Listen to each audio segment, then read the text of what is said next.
أعوذ بالله من الشيطان الرجيم. بسم الله الرحمن الرحيم.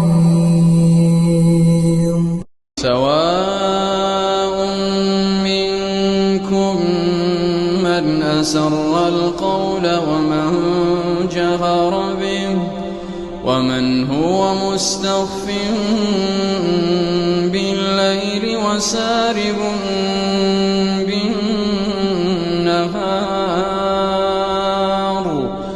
له معقبات من بين يديه ومن خلفه يحفظونه من أمر الله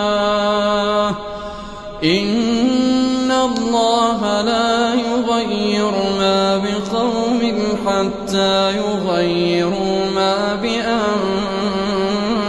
بأنفسهم وإذا أراد الله بقوم سوءا